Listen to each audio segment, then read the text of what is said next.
सुनहरी धूप खिली थी। रानो चिड़िया अपने दोनों बच्चों कुकू और गुड़िया को उड़ने का पहला पाठ पढ़ा रही थी। हवा मंद मंद चल रही थी।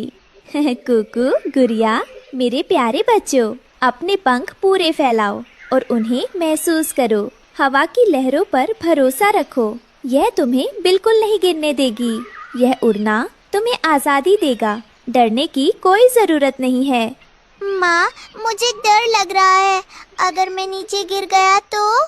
मेरे जिगर के टुकड़े, जब तक मैं तुम्हारे साथ हूँ तुम्हें चिंता करने की कोई ज़रूरत नहीं है। मैं हमेशा तुम्हारे लिए यहाँ हूँ, तुम्हारी रक्षा के लिए। तुम्हें कुछ भी नहीं होगा। बस मेरी तरफ देखो और हिम्मत जुटाओ। चलो मेरे पीछे पीछे आओ और उड़ने का। दोस्तों, ये रहे हमारी आज की वीडियो के प्यारे सब्सक्राइबर्स और फॉलोअर्स के नाम।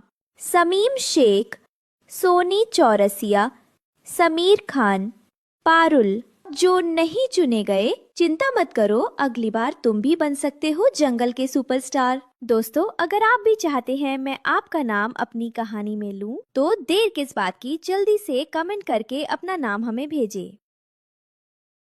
मजा लो। उड़ते उड़ते वो नदी किनारे पहुँचे। अचानक मौसम बदलने लगा। ठंडी हवा तेज हो गई और सूरज बादलों में छुप गया। एक तेज हवा ने रानो को पेड़ से टकरा दिया। उसका पंख टूट गया और वो जमीन पर आ गिरी।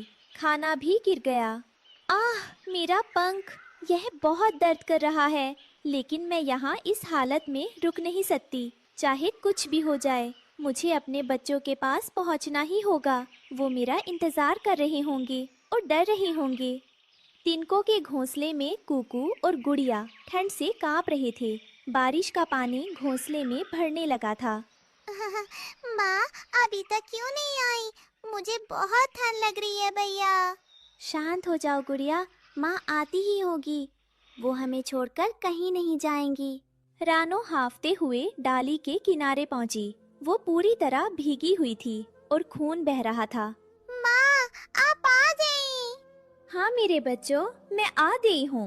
हाँ, मैं हमेशा तुम्हारे पास आती। मुझे बहुत अफसोस है, इस भयानक तूफान की वजह से मेरे पंख टूट गए और सारा खाना गिर गया। मैं तुम्हारे लिए कुछ नहीं ला पाई। बारिश और ओले पड़ने लगे। बच्चे ठंड से कांप रहे थे।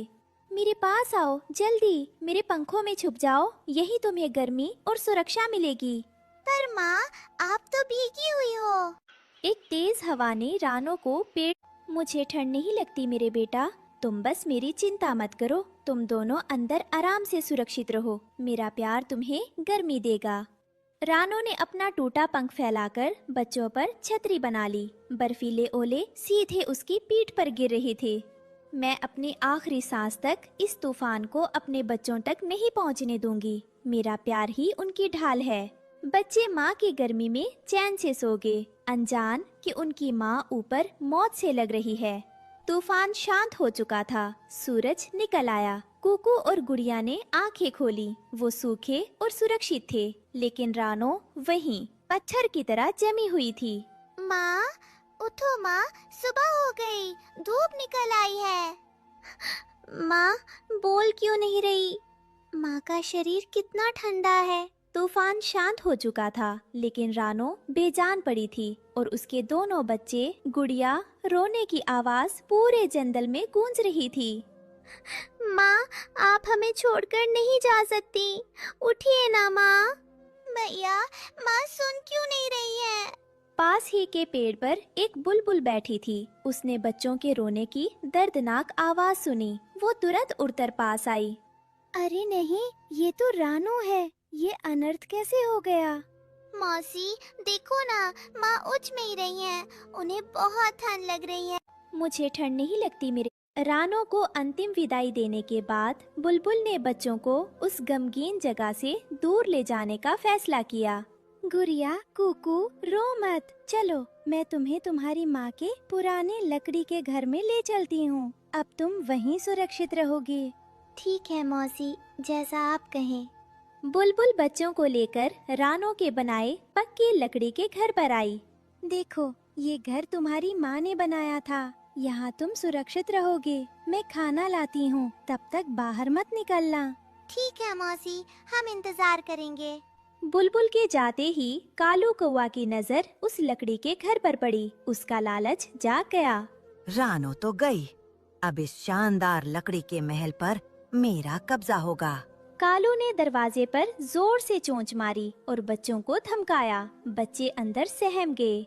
ए बच्चों, चुपचाप बाहर निकलो, वरना चोंच मार मार कर फेंक दूंगा। नहीं, ये हमारी माँ का घर है। बुलबुल मौसी अभी आती ही होंगी। शोर सुनकर पड़ोसन हरियाली तोती बीच बचाव करने आई। कालू, शर्म नहीं आती? इन अनाथ बच्चों को क्यों सता रहे हो? हरियाली, तू बीच में मत आ। यहाँ जो ताकतवर है, घर उसी का है। कालू जबरदस्ती घुसने ही वाला था कि तभी बुलबुल खाना लेकर लौटी। रानो को अंतिम विदाई। खबरदार कालू, मेरे बच्चों को हाथ भी लगाया तो। बुलबुल और हरियाली को साथ खड़ा देख कालू डरकर भाग गया। डरो मत, हम है ना, तुम्हारा घर कोई नहीं छीन सकता। शुक्रिया मौसी, आज लगा माँ हमारे पास ही है।